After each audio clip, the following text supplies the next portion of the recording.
Yeah, and again, I think you know, it's amazing. You know, you had mentioned estrogens. That probably when all of us trained, you know, maybe except for you, you know, it was DES. Yep. You know, which is actually a very good drug. Unfortunately, it had the thromboembolic events. So, okay, let's move on with the case at this point. And so again, this says this patient at this point opted to get Sipuleucel-T. And again, as Lenny and Larry had talked about, it is autologous immunotherapy, very well tolerated, 3 infusions, 2 weeks apart, and again, it's a first-in-class drug. So I know all of you have given Sip-T.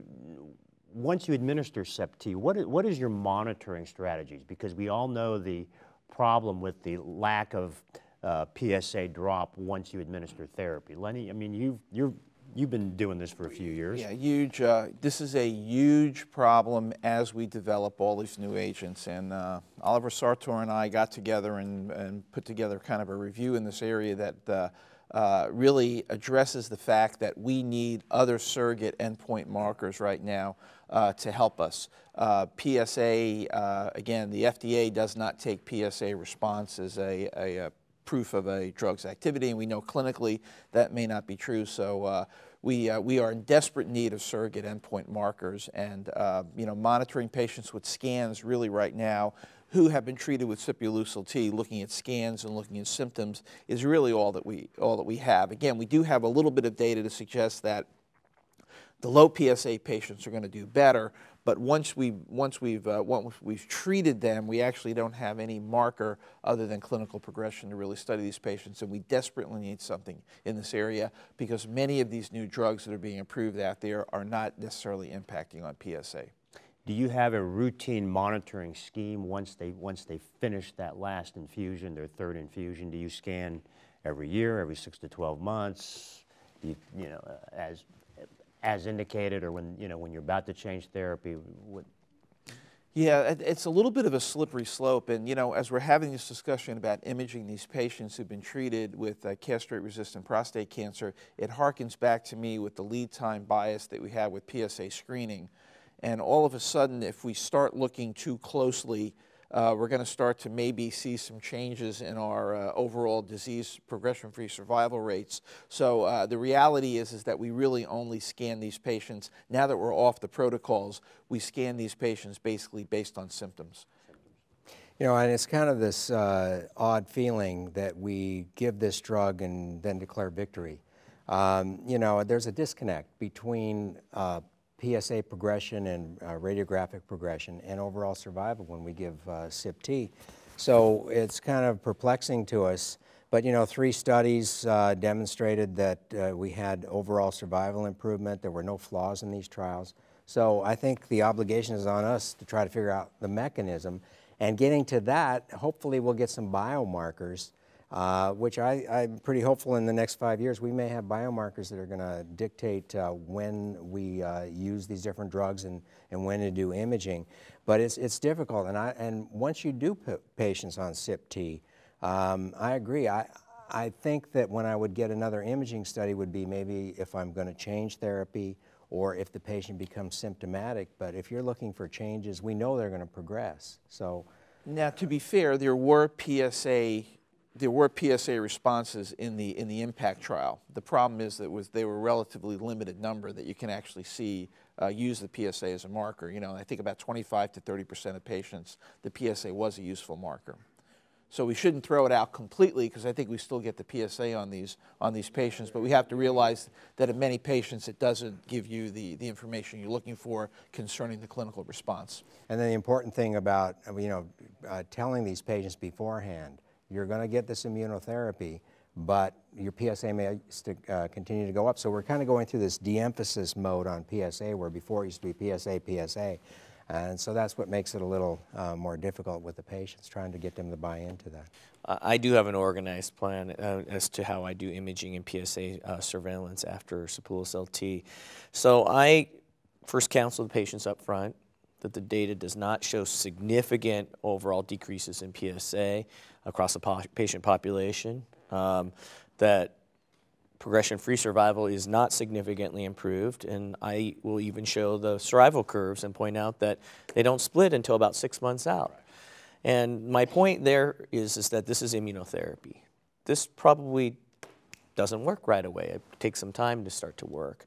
So what I do is I tell patients that I don't want to check your PSA more often than once every 3 months. And I tell them that I would like to wait to scan you.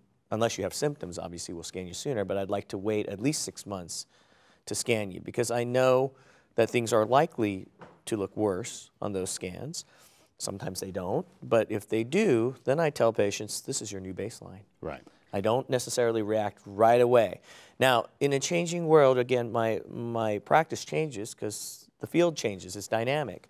So, for instance, there are more and more therapies that are rather low symptoms, but great benefit, that can be introduced earlier now in that setting. And some of them don't include steroids at all. So there's always a theoretical concern about steroids in immunotherapy. We may be overly concerned about it, but there is that theoretical concern, but there are ways around that.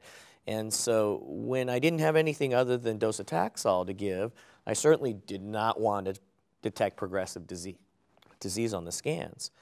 But now there are other newer, less toxic agents. I don't feel as obligated to try to delay scanning as long as I can. And if 6 months pass and I see some new mets, if it's just 1 or 2, I'll wait. If there's dramatic progression on those scans, I might institute the next therapy.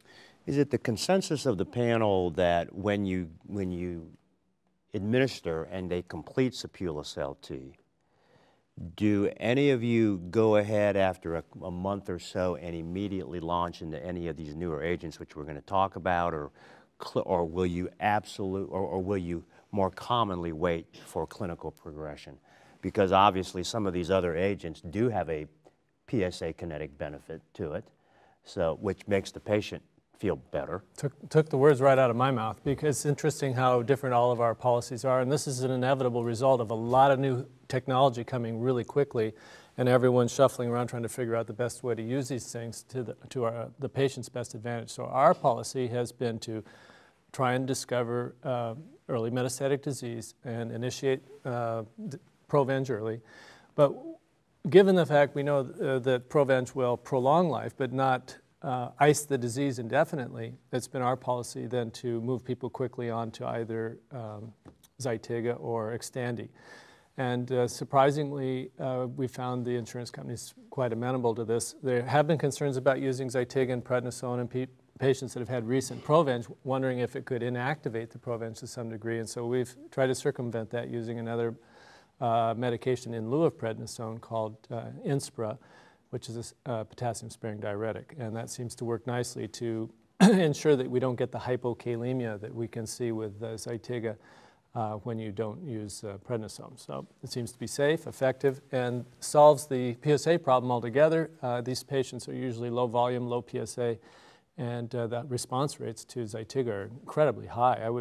At least 80% of the patients will have a decline in PSA, if not more. And Mark, when do you generally institute that secondary therapy?